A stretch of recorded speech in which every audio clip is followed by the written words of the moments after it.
somebody to set fire to the bridges. You know, I don't want to make fun of anybody. I was walking through the I was walking through the indie mega booth, and there was a guy there. I swear to God, his neck had to be like 2 feet long. Did he have rings around it? He was like the fucking tall thing in fucking Horizon Zero Dawn. The tall neck. Did you try to climb him?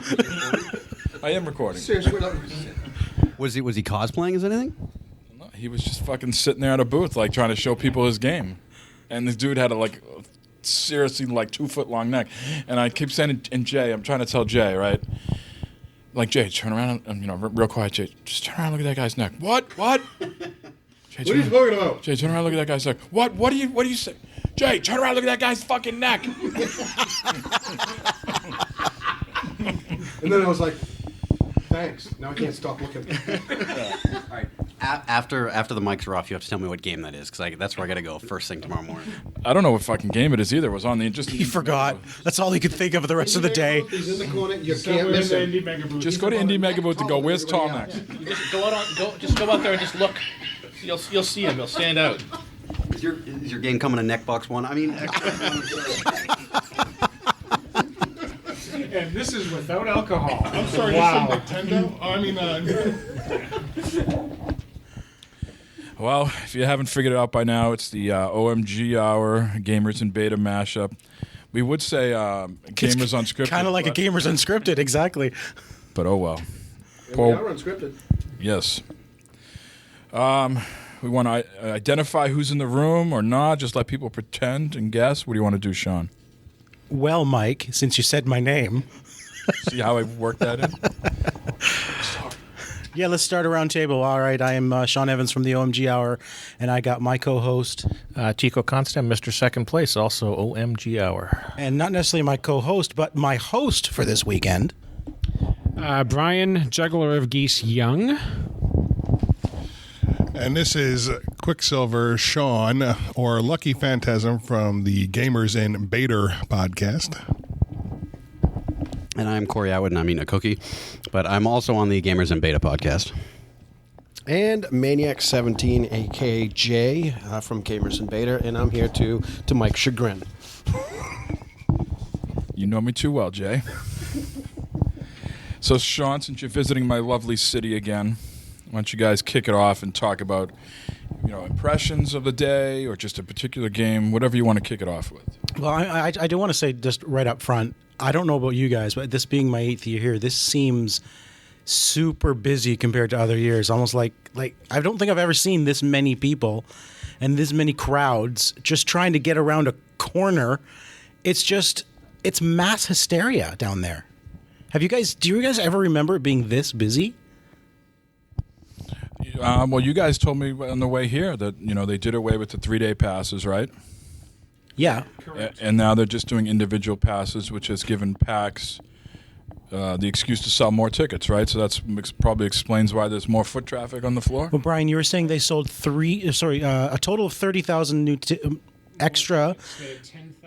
I had heard that they had sold 10,000 more tickets per day to make up for the loss of the 3-day passes.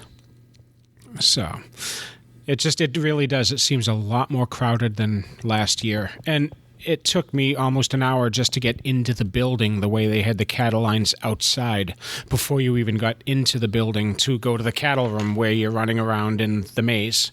And that snow made it way better standing in that line, too, It did. right? Yeah. It did, yes. Saturday's always worse, too. And if we haven't said, this is Friday evening. This is Friday. So it's probably the busiest I've ever seen on a Friday, which makes me worried about what tomorrow's going to be like. Tomorrow's going to be thick. And I think the floor only got super thick for me probably around 1 o'clock or so. I was trying to only go from one escalator to the other. So, not the entire length of the floor. And that's when I kind of get stuck for a while. But I don't know. It wasn't too bad. What did you guys do for your that first hour? Whoever got in for the first hour, what did you guys go immediately to? So we snuck in straight to nothing really planned. Just sort of went in to see what we could see, what was going to draw our attention. And okay, it's not close enough. Not close enough, Sean. So we snuck in and went straight to Sony to check out Farpoint.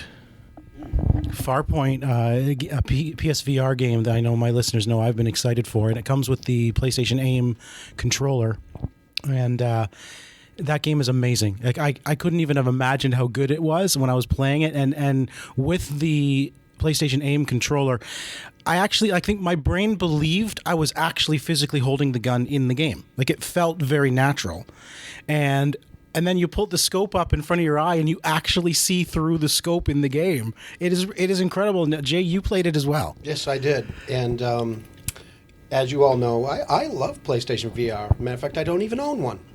But I'm rethinking that now because this game, as far as first-person shooter in VR, it convinced me that they can do it, even though it's still grainy. And, there was a little bit, when I sidestepped, it'd make me a little bit kind of off balance, but I kind of got used to it by the time in, and I did the entire demo, and it was fantastic. Oh, it was absolutely incredible.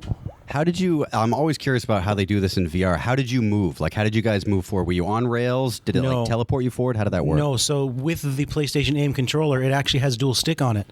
So you're using the front thumbstick to move yourself forward and strafe left and right.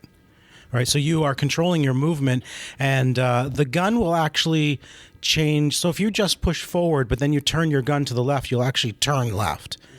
I'm not sure personally about that control scheme. I don't like the gun telling me which direction I'm moving, because if I'm moving forward, I want to be able to sort of look to my left and shoot at the same time without moving to the left. You right? I was able to do that. Well, I found the gun changed my direction. A little bit, yeah. Yeah. Most of it stayed fixed for me. As a matter of fact, I ran into the fact that after a while I was facing kind of to the right. Yes. And I felt twisted, and I kept trying to, adjust that, and I really couldn't do that. Yeah, I found that as well. And the more the game made you physically turn your body, the less accurate. I found my gun was kind of flipping all over the place at one point because the camera wasn't seeing it correctly. So I'm hoping they fix that sort of thing. And just to explain a little bit of the game, it's first-person shooter. You got the gun. You're looking down it. You have two weapons that you get the second weapon about halfway through the demo. They have secondary fire on them, which you use the trigger, which is on the front of it. There's another. I forgot the secondary fire. Yep. And then to change weapons, you would just kind of pull that, the move gun, whatever they call it. Over your right shoulder. Over your right shoulder. And you're running through some very detailed rock canyons. There's inlets and all kinds of stuff, and you're kind of running across sand, and you're shooting small spiders that later on turn into larger spiders, which turn into larger spiders. So, and then this it is ends. kind of what it was, and you're shooting at Yeah. it with that. It was a kind of a Alien machine gun, yeah. and the other one was Yeah. a shotgun. The shotgun Yeah. had grenades, which were very satisfying to lob off into the sides. And you can control the grenade with the gun. So he was telling me afterwards. That was the blast from the other gun that you could control the direction after you shot it. Yeah, and the grenades too. Apparently, if you shoot the grenade up, the gun actually controls its arc. So if you shoot it up in the air and then bring your gun down, it'll drop on top of whatever it's on top of. So that I'm really looking forward to that game. I'm more excited about Farpoint than I was before because it really is turning out to be amazing. And did they say like how far away from launch they are, or like? It's launching in May, so we're pretty close. May 16th. Okay, cool. You mentioned that it felt a little janky occasionally. Did it feel like it still needed some work, or did it feel overall with some polish? I think to fix that, the only work would be to be able to allow me to turn my character in game without turning my body physically. Because Did either of you guys get nauseous at all? I did not. It got me a little. I felt like I was off balance a little bit when I strafed to the sides, because you can use the back and strafe to the sides. And it doesn't turn you, but you move sideways instead of just moving forward. So when I would do that, that threw me off a little bit. And then also I would look down at the gun, and the gun would like shimmy side to side, kind of shake almost, and I was not shaking. And I asked him afterwards if that was an issue, and he said part of it was that I was a little closer up maybe than I needed to be. Yeah. So that may have been a piece of it. However, the next person who used it after me, I kind of watched for a little bit and took a video. and I'm hoping we'll have this posted up on Gamer and Beta's YouTube. You could see, because I had the TV and then him in the background with the gun and the VR on in the background, and you could see the gun kind of do that shimmer that I described. But otherwise, a lot of that is really because we're here at PAX. We're at a very, very large, open, very bright area, and with PlayStation VR being optical based, it's having all those extra lights around is going to throw off the VR. So I mean, it could very well be the jankiness we experience could just be an effect of all the lights around, right? It's throwing off the camera. But that's a lot on Farpoint. So we were under the assumption that Prey was going to be here. Prey is here, but there's no on-hands demo. It's only videos being shown. Well, actually, it's them playing it in the show. It's them, there's no hands-on. Okay. It's just them demoing the game itself. So we went to it, and they try to give us to do some sort of personality test. Seriously? So that was so we came down the stairs. Yeah, we came down the stairs. We went to Bethesda. We were like, "Where's Prey?" And the guy's like, really didn't have a clue what Prey was. He's like, "But you could take this personality test." Was that the guy with the iPad who's walking around the front of Bethesda? Because I asked him if Prey was here, and he had no idea what Prey was. Yeah. So what's he doing in the booth? What's he doing in the booth then? He's just a hired marketing guy. Walking around with an iPad. That's Yeah. what he's doing. Local marketing. So then we tried to play Dauntless. And this was a sort of the sign of the day for us. We went to Dauntless, which is a game that just continuously gives you boss battles over and over again. It's a 4-player, boss battle game, and medieval style, hack and slash, and these fictional monsters that you'd maybe see in Gigantic and stuff like that, games like that. And Jay went, and his headset didn't have any sound. He had some other issues, and they were just not, because it was early and they were still troubleshooting. They just really weren't paying attention to us, and we couldn't really get a grasp of the game, and we just walked away. So we felt like we were 0 for 2 right out of the fucking shoot. Well, talk about not being told anything. So we went to see a game called Loot Rascals, and there was no one around to talk to us about the game. And I sit down, I play this game, and it's so silly looking. And I thought, but you know what? I mean, the looks of a game don't really tell you. But I jump into the game, and there's no explanation of what to do. I even started the game from scratch, and it doesn't tell you what anything means. I really couldn't figure it out, and it felt really kind of dumb. But my issue was, I go there on an appointment, and there's no one around to talk to me. Oh, that was an appointment? It wasn't this was just walking an up? appointment, and there was no one there to talk to me about this game. That's part of the game. Yeah, the one guy who was in the booth when Sean mentioned, "Oh, I've got an appointment," like right now, he's like, just go play, and walked and then left the area. So we had absolutely no idea what to do in the game. Like even after playing it, still have no idea what the you about or what to do in it. I know what it is. What is it playing on? PlayStation. Did you grab the PS4 and leave? No. There was your loot. You did it wrong. Ah, you rascals. Insert sound effect here. Well, I was just going to say, we ran into a very same situation. We saw Toe Jam and Earl on the floor. And being all the old nerds that all of us are, we all remember Toe Jam and Earl. So we went up to try it at the very end of our press hour. And the guy was just like, yeah, go ahead and play it. And he gave us no explanation. And we had no idea what was going on. The animation is like Newgrounds Flash animation. It's Adult Swim. Near Adult Swim. Yeah. I think it was in Adult Swim. I don't know. I only got to play it really briefly. I didn't know what I was doing, but I was pretty disappointed in Toe Jam and Earl, which sucks because I was a big Sega fan as a kid. But I got to see a lot. I had a lot of appointments today. I should probably talk about Splatoon 2. That was what I went to play right away. Anyone who plays Splatoon is going to be excited to play this. It was a lot of fun. It was much quicker than the first Splatoon. They had a dodge roll that you could do now. They have a jetpack. That's one of your moves that you unlock after you get a bunch of kills. I don't remember what it was called.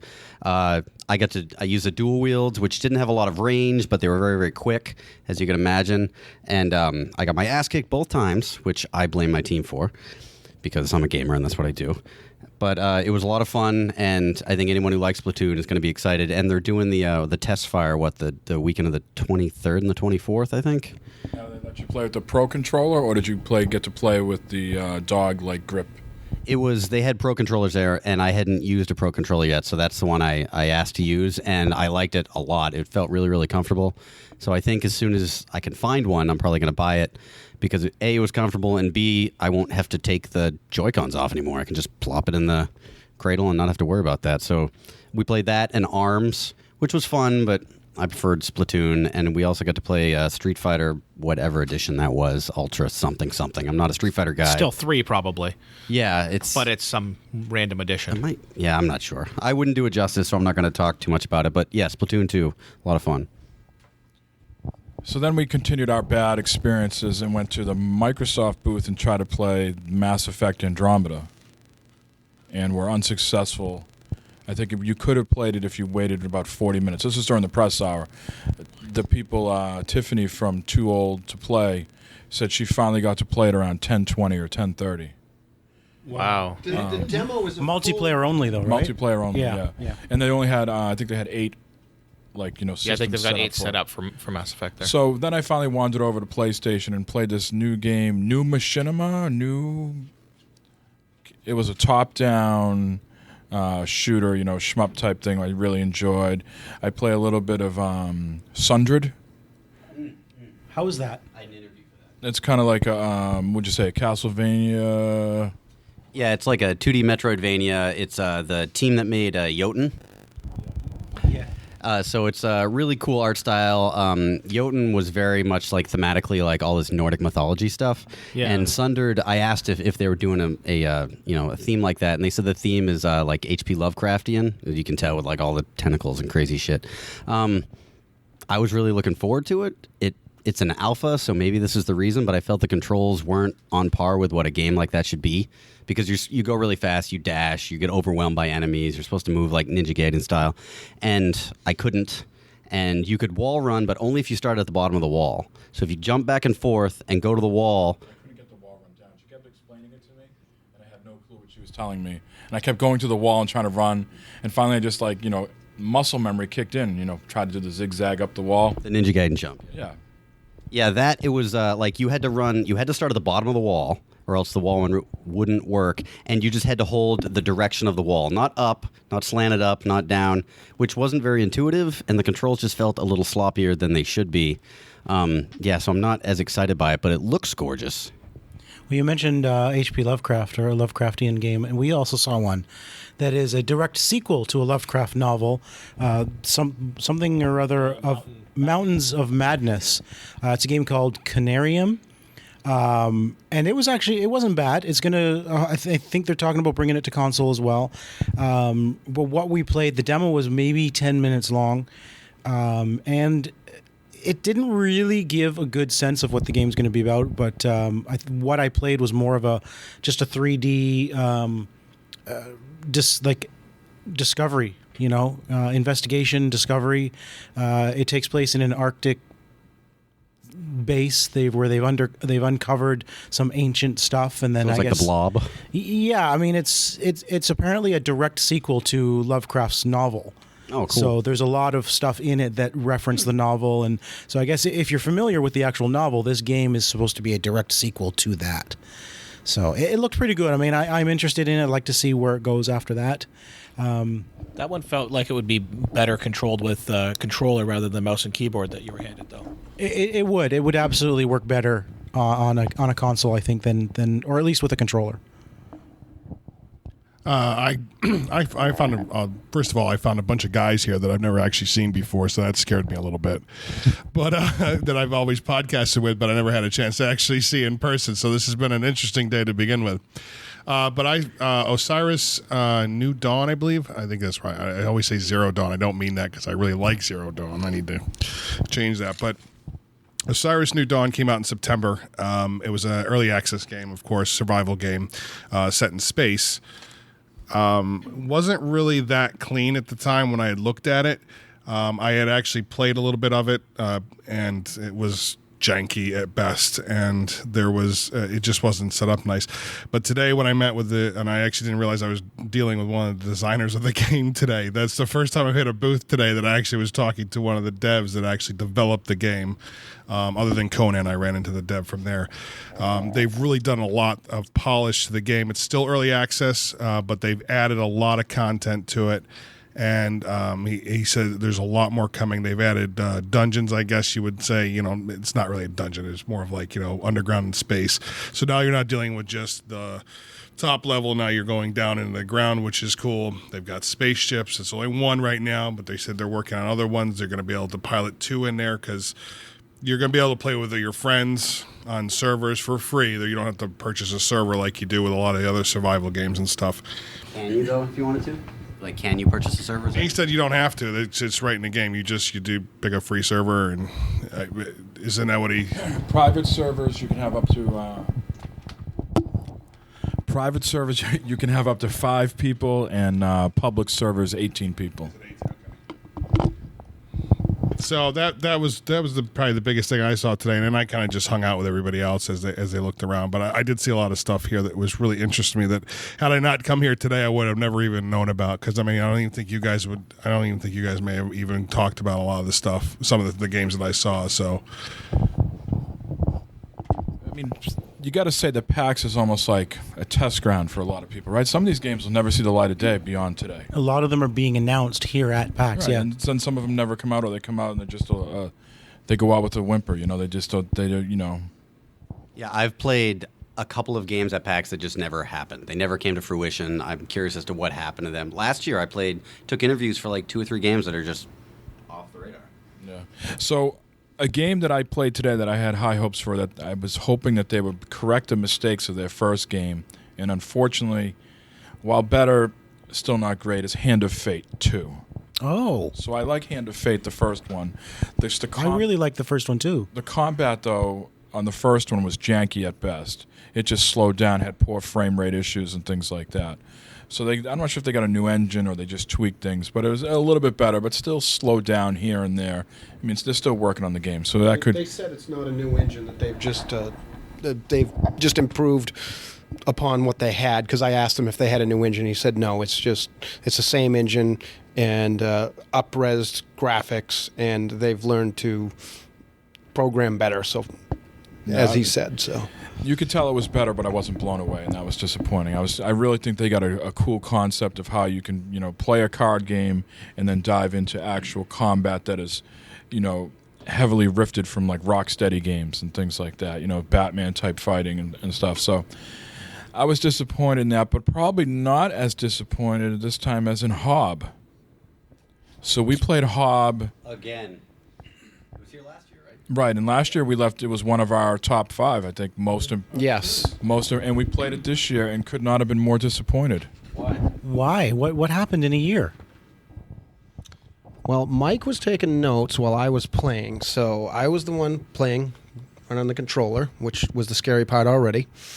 But I played the demo last year, and it seemed pretty smooth. It was everything. solid, yeah. Yeah, it was very solid. Well,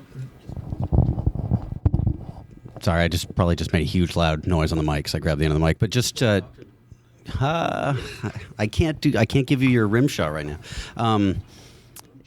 Yeah, thank you for making the rim job joke. I knew that was going to happen from one of you pieces of shit. All right, so that'll be later. What is Hob, and just give a brief rundown of what type of game it is, because I know very little about Well, it. it's just basically just a platformer, right?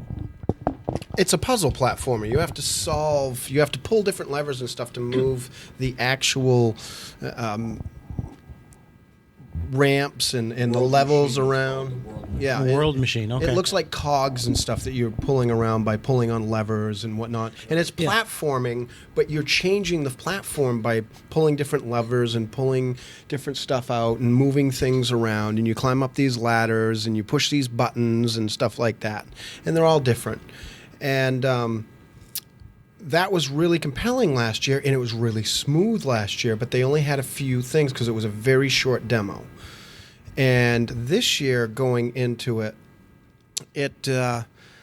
just when you run up to the edge, you had to jump and there's two different jumps. You could do a long jump or short jump. Well, with the short jump or even the long jump, you'd get near the edge. Well, you have this catch. If you fall off the edge, you'll catch yourself.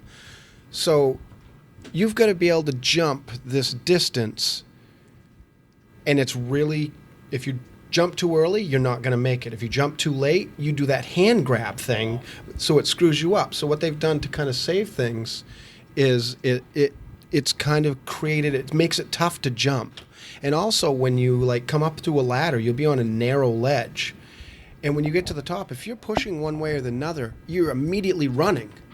So I was running off the side of stuff. So it made it tough. It's a game I still want to play, but it doesn't play as smooth as last time.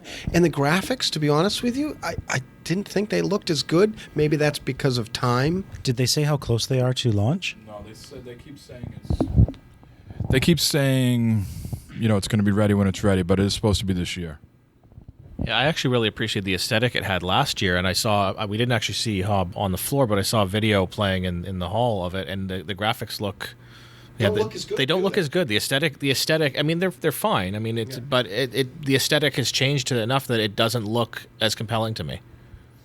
Yeah, they have a big booth set up. They're all in. This is the last time they're showing it. They showed it at PAX East last year. They showed it at Prime, GDC. Now they're showing it this. So after this, they go head down and put the polish on, and then it's out. And it's a PS4, PC game, not Xbox. Well, there is a game that I was actually surprised. It was a game called Elex, ELEX. Went and saw that today. It's a post-apocalyptic sort of think Fallout, but with mystical stuff as well. Because you can have fire swords, and you can have chainsaw swords. It's essentially, I think they describe it as a post-apocalyptic sci-fi fantasy. That's sci-fi fantasy, yeah. But you know what? I said this to them as well. What I appreciate about this is one of the same things I appreciate about Horizon, other than Aloy, one of my new favorite characters. But the world being post-apocalyptic is still alive, right? Is there still green and plants and everything taking over, which is what a post-apocalyptic world would look like. I've always disliked Fallout for the fact that everything's just dead. It's just gray, dark browns and stuff. Whereas all rads, man, all those rads. All those rads, exactly. Nature doesn't care about rads.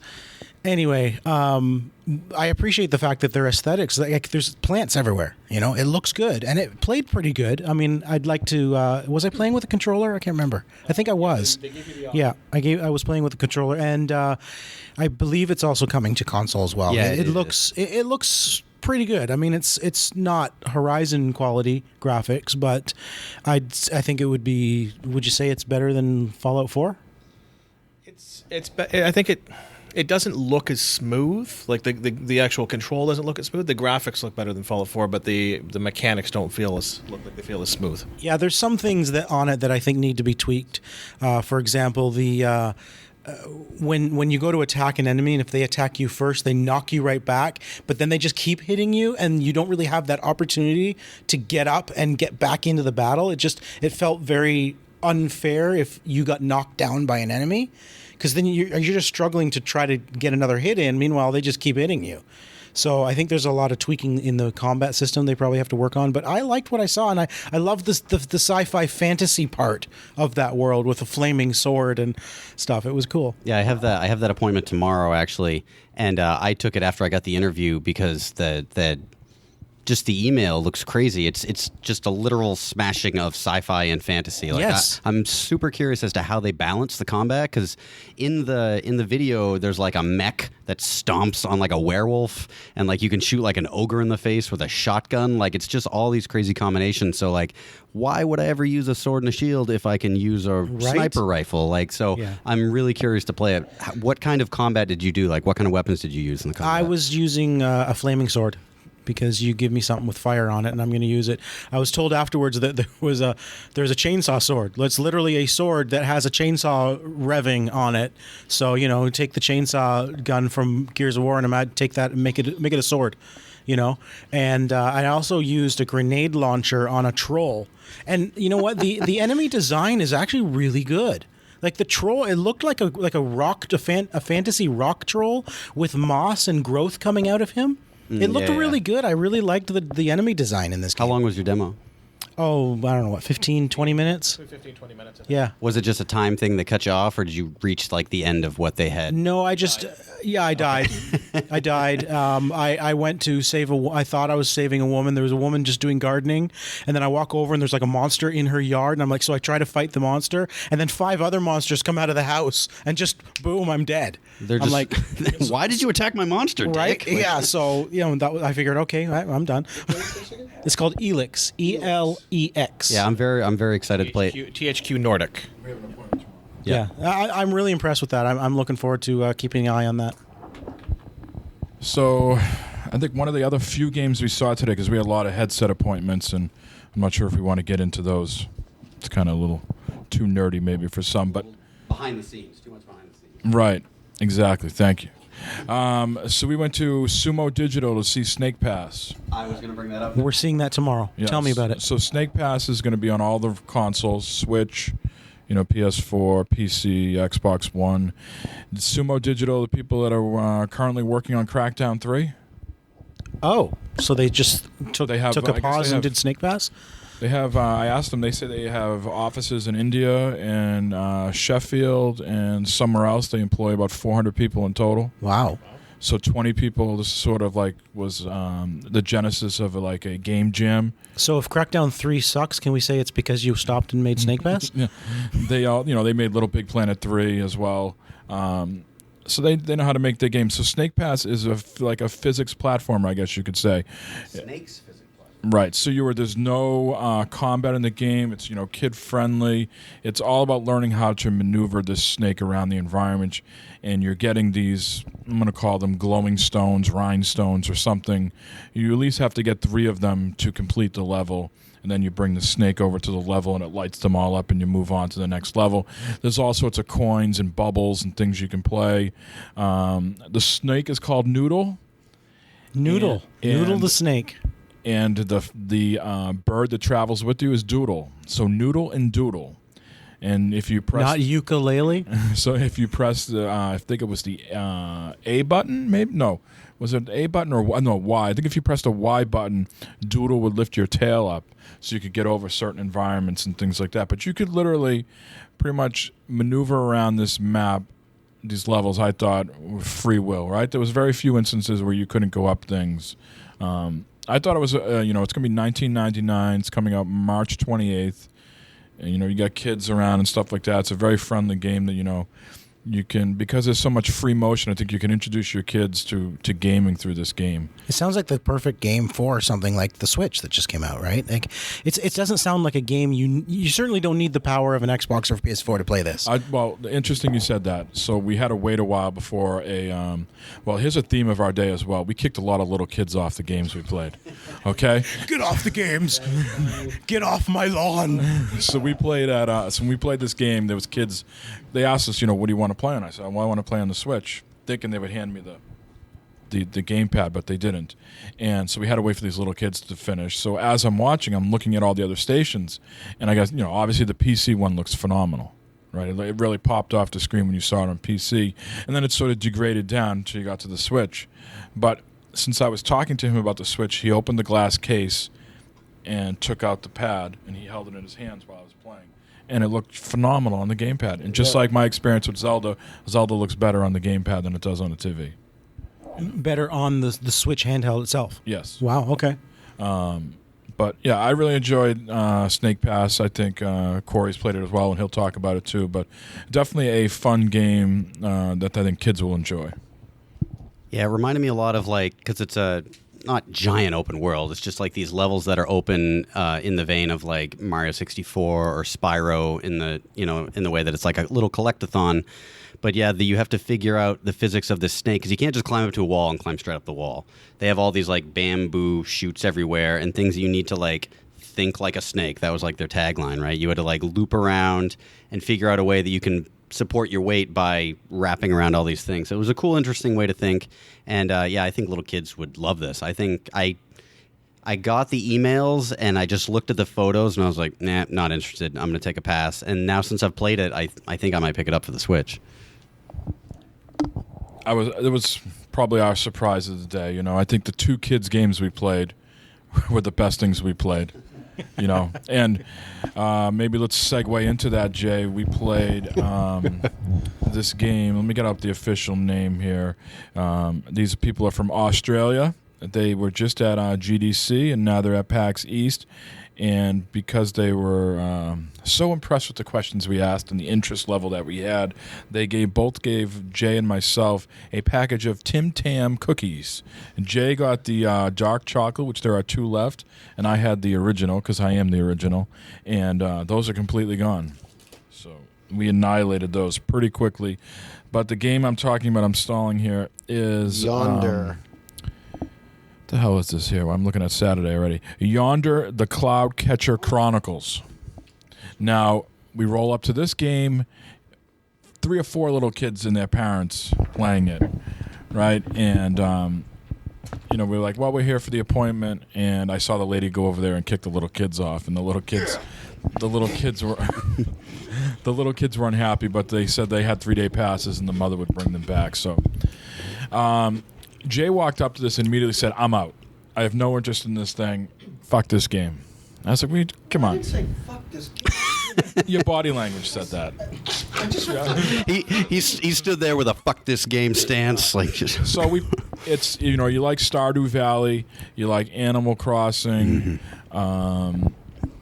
you like games where you can craft. This is the type of game. It's a very kid-oriented game. There's no violence in it. You go around and you can pick up stones, you pick up wood, you run errands for people, you can fish. The people working on this game used to work at Activision and used to work at Rocksteady. yeah, there's a lot of AAA talent So this behind the game runs fucking flawlessly. I mean, it felt good. The character's not slow like a kid's game. Yes, I'm looking at you, Skylanders. You never fucking put any oomph in any of those characters ever. They were always slow as shit. Grudge. This game, I mean, the characters just it had a nice flow to it, and it was a relaxing game. You could, complete lots of little missions. You met new characters along the way. And the thing I loved the best, and I would spend probably the most of my time with this game, is you could go to like a rocky ledge and jump off, and as you land, a little umbrella comes out to ease you down to your spot. Nice soft landing. I was like, I need to see that again. I go back up to the top. I'm like, Jay, check this out. And they just come down nice and soft. They said we actually talked to the developers about that umbrella. We mentioned it too because it's just so delightful to just jump off and just glide down like Mary Poppins or something. I did, yeah. And we asked about the umbrella, and they were like, actually, we put that in as a placeholder. Like, we just didn't come up with a way. We're like, well, how can we make him not take fall damage? Just give him an umbrella, whatever. We'll fix it later in development. And then they play tested it with some like friends of theirs when it was super early in development, and that was one of their favorite parts, and that's how it ended up staying in the game because it wasn't supposed to stay there. So you've played a lot of these types of games. Would you say it's comparable to the games I mentioned? Oh, yeah. I thought of it. I was like, because it's open world. It also gave me like a Zelda vibe. Maybe. I immediately got the vibe of Wind Waker meets Animal Crossing. That's what I compared it to. When I asked her how big the world was, she said it's about 40% the size of like Fallout 4, which is pretty good for an Animal Crossing style game. But I don't want to talk too much about it. I actually have funny story, behind the scenes story. That was our first interview today. Me and our new editor Chris went up. We have a new way of doing video interviews. We took the female developer aside, and she was a great interview. Tim Tams. Oh, yeah, she did give you the cookies. Yeah, the Prideful Sloth is awesome. I highly recommend those people. They're really great. And one of the reasons they took pity on us, we did a great interview. They walked away. We checked our phones. It recorded 10 seconds of the interview. Oh, no. We lost it all. And it was our very first thing. And Chris is new, so I felt bad.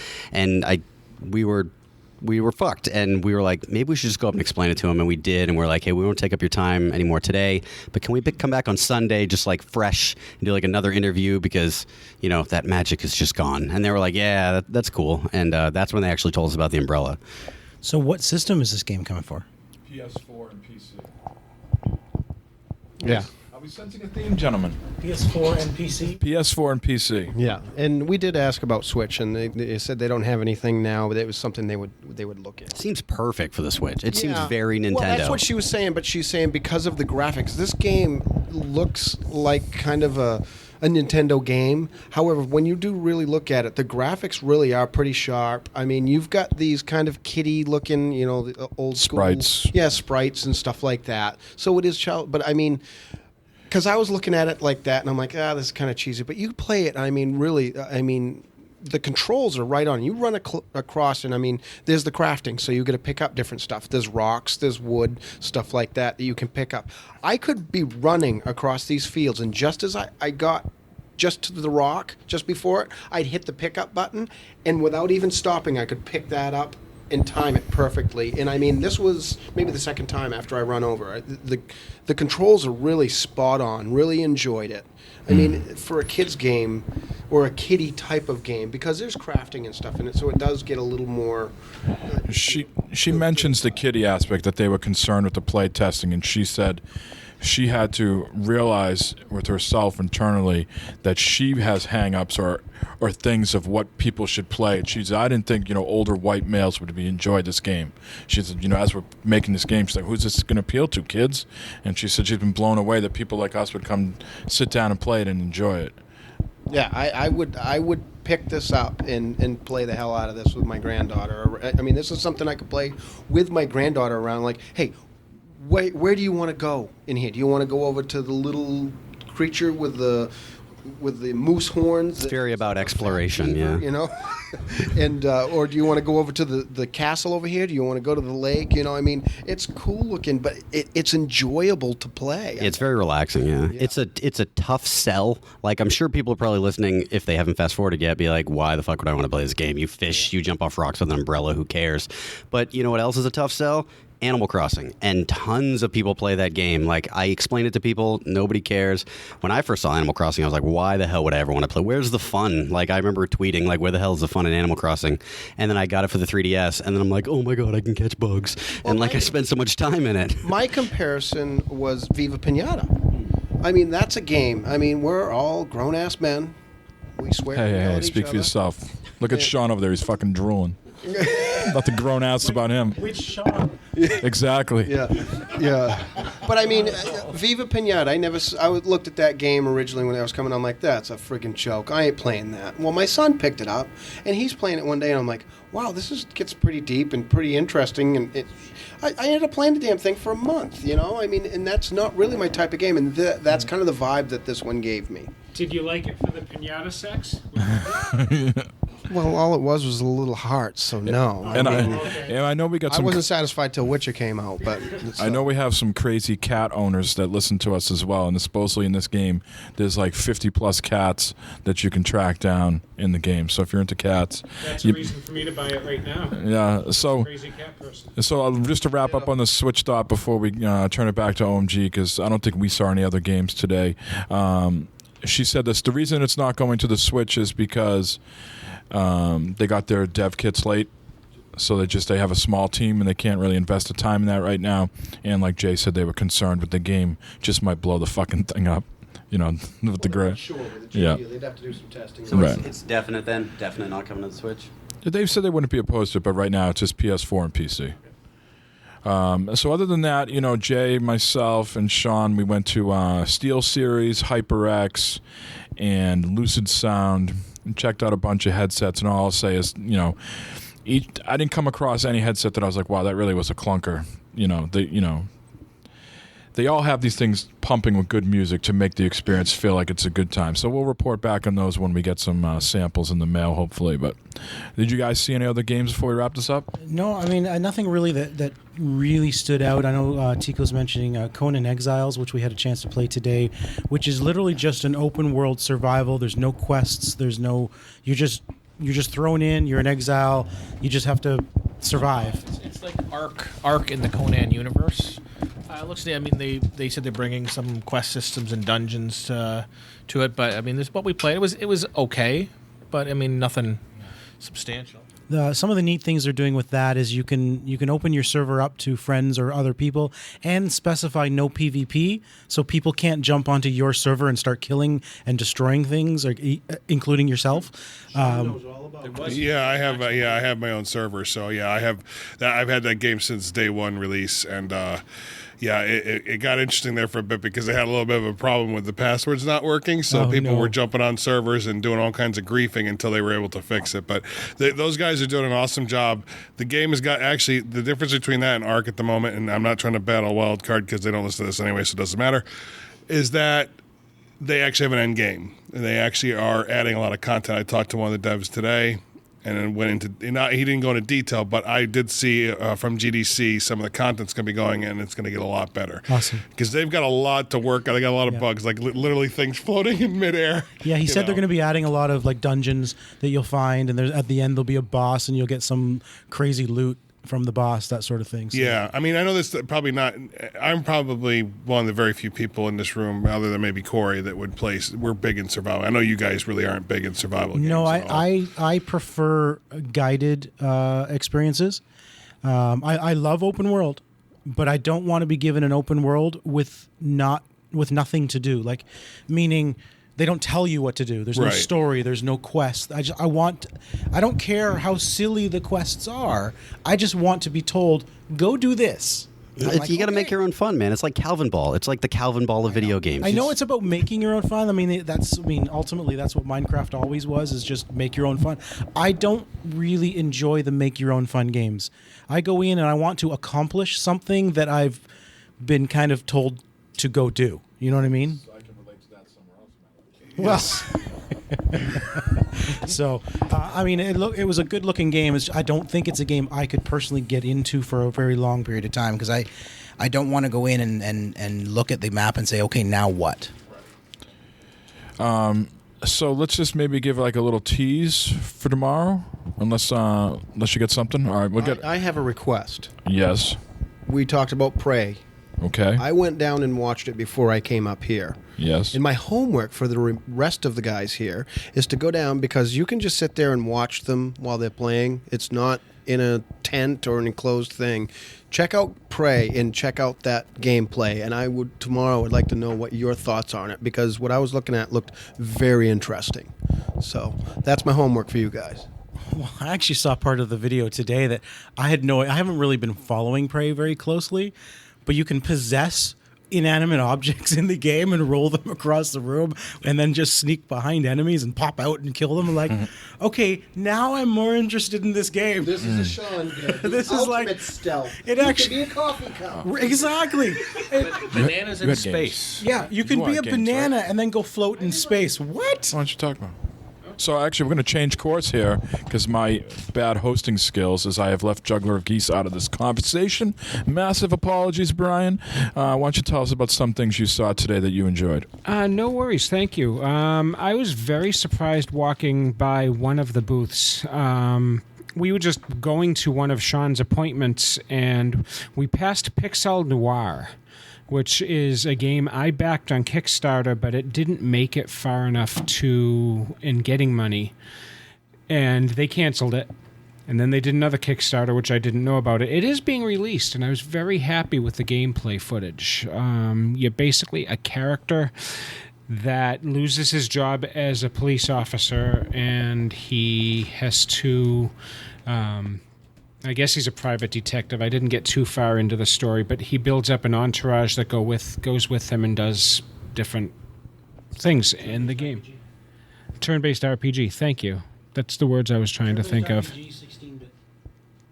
And then there was the other one, Nier Automaton. Nier Automata, yeah. Oh my god, I was blown away by the fact that it goes from being Galaga or Galaxian, where you're doing the shooting in a spaceship, and then you go through tunnels, and then you crash and you go to first person, or actually third person, and then it goes to a platformer, and it was just impressive. So they had a demo out, I think 2 demos out on PlayStation Store like a couple months ago or a couple weeks ago. I really enjoyed it, and that sold me on it, and that's why I already picked it up. So that game's already out, but yeah, that game came out Tuesday. So that game looks phenomenal. Another PlayStation exclusive for a little bit. I think it comes out on PC March 17th. Yeah. Thank you. All right, that's it. All right, so tomorrow, Sean, why don't you pick, one title that, you really have high expectations for, maybe a little tease for tomorrow's episode. Actually, we're seeing Snake Pass tomorrow, so I'm looking forward to that. I'm going to check out some of the games you talked about today.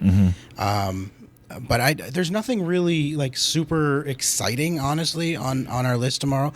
We have an appointment with Think Geek, so we're gonna. I'm kind of looking forward. I saw that. Talking to them. I saw that, and I just didn't make an appointment. Yeah, so they've released some new stuff here. I think one of the new things they released is it's a 10-sided die, a 20-sided die that actually lights up if you roll a crit. That's cool. Yeah, so you need positive reinforcement on that awesome 20. It'll light up when you get that critical roll. So I'm like, that's kind of cool. But we're seeing Snake Pass. We're going to see a game called Pylon Rogue. We're going back to the Daedalic booth. So the Long Journey Home, for example. So we saw that last year. That looked cool. Yeah, I would have taken another interview this year, but I did it last year. So this year I did Shadow Tactics, which is right next to that. Yeah, I'm looking forward to Shadow Tactics. Yeah, and I got to play the console build. The PC build came out, I think, in December. So, and it's got like ridiculous reviews. It's up like 92% positive. So I highly recommend checking out Shadow Tactics if you haven't yet. Yeah, well, we saw Shadow Tactics last year, and I'm super excited for it. It's coming to console the end of the month, I think. It's Commandos meets Tenchu. Like, it's exactly that. In stealth. Right. Yeah. Well, Tenchu was very, very stealth and up on roofs and stuff. So, Mark of the Ninja. Yeah, I say Assassin's Creed, but that's just me. yeah, I'd say that's mine's an older reference. And the only thing I'm seeing tomorrow, I'm seeing Elix, which we already talked about. I'm looking forward to the American Dream, which is the only VR appointment I have, and Serial Cleaner. I'm really looking forward to that too. And I think Chris, my other editor, we have an interview with Snake Pass as well, so that I'm looking forward to. Going back to the theme of things we saw last year that we're going to see again this year is that game 7. I'm seeing 7 as well, yes. Yeah, so I'm going to check out that tomorrow. I'm very specifically actually brought my T-shirt from last year. That's called a fashion faux pas. That's like wearing your Iron Maiden shirt to an Iron Maiden concert. Is it? Is it really, Mike? It is. I just told you. I'm not lying to you. I'm straight faced. Look, I'm looking right at you. I hate to disagree with you. When you go into a Jimmy Buffett concert, you're required to wear a Jimmy Buffett shirt.